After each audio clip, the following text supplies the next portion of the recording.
So I want to, bring us to this quote by Jim Rohn. And Jim Rohn said this: "You're the average of the 5 people you spend most time with." You are the average. That means whatever it is that you are experiencing in a particular area of your life is a reflection of the people you're surrounding yourself with. Okay, so I had this exercise that I encouraged everyone to do last year, so I'm going to do it again this year. I want you to think about it because I'm dropping a lot of questions today. I hope one of our representatives who is conserging for us tonight is going to be able to drop this question so that we can all reflect. So who are your top 5? Who are your top 5? Okay, who are your top 5? Now, I know many people, when they think about their top 5, they'll probably be thinking about, oh, my business associate. Oh, well, no. Not the people you want to spend time with, but the people you are actually spending time with. You know why? Because most of us, okay, if you look at someone that is working from home, for example, who is not intentional to connect with people virtually or to have hangouts with people physically and to make it consistent, the people that you're surrounding yourself with are your children. And in as much as they are young, their thinking and their patterns and mannerisms are passing on to you, whether you like it or not, all right? So you need to be very firm with yourself as you do this assessment to say, who are the people that have really been following? And the good thing is that today in our world, because of social media, we can actually be connecting with people even much more than before. Because, before you actually have to meet someone at an event or at the office, but now you can actually be closer to someone on WhatsApp groups than you are closer to someone that you even see physically, than your neighbor. I know some of us don't really know our neighbors, not because of where we live.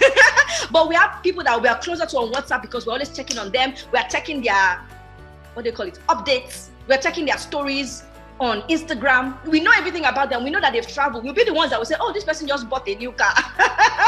We know what's happening in their lives. We don't even know what's happening in the life of some of our family members because we're not that in touch. But the thing is this: who are the people you've been hanging around with, consciously or unconsciously? Because just like we talked about the internal environment, and you're thinking back at some decisions you've made in life so far, these people, whether you like it or not, are dropping things into your mindset, into your preferences, into your thinking, into your mode. There's some conversations, for example, that I see on some WhatsApp groups and I delete it, as in when they start to talk, when the thing starts to go this way, I'm like, this is not for me, this is not for me. Because in my mind, I'm like, I don't want to think this way when something like this happens. But are you on the watch? Are you even observing that? So, but here's one thing I want us to notice.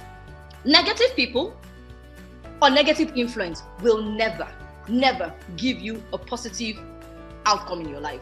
No, it will not. There's no mincing of words around that. When you sow a bean seed, you will reap beans. When you sow a corn seed, you will reap corn. If you have yourself immersed, soaked in a toxic, okay, some people don't like to use the word toxic because maybe they've not come around to a place where they are firm on themselves enough to say, this is actually a toxic environment, okay?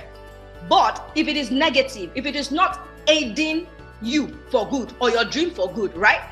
As long as it is negative and the influence is negative, it will not give you positive results. And some people may be saying, okay, but how does this happen? Like I said earlier, it affects your thinking, it affects your speech. For some of us, even the thing where we pronounce things. So I know that myself and my husband, many times when we are saying some things, our kids will say, no, that's not the way to pronounce it. They are the ones influencing the way we talk now, right? No, mommy, that's not the way to pronounce it. I'm like, okay, well, we did this for our parents too. So you are also in a good place to correct us. After all, we are sending you to school, right?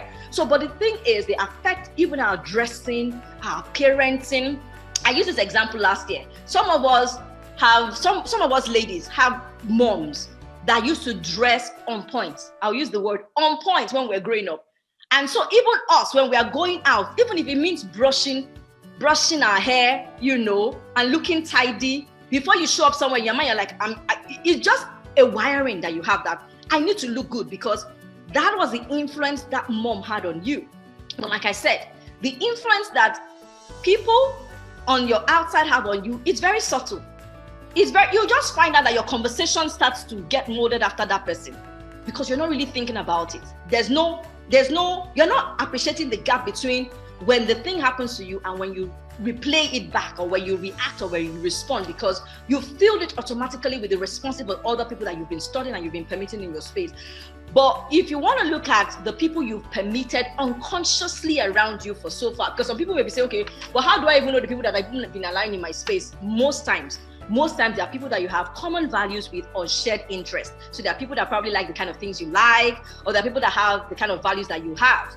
So there may be people that are like business colleagues. So maybe you guys are all coaches. So you're in a coaching platform, or you guys, I'm a photographer as well. You are in a photography platform, or maybe you're architects, or we were in the same college. So you have something in common that connects you guys, and that's why you're on the same platform on Facebook, on WhatsApp, or any other group on the platform out there. Those things permit people into your space.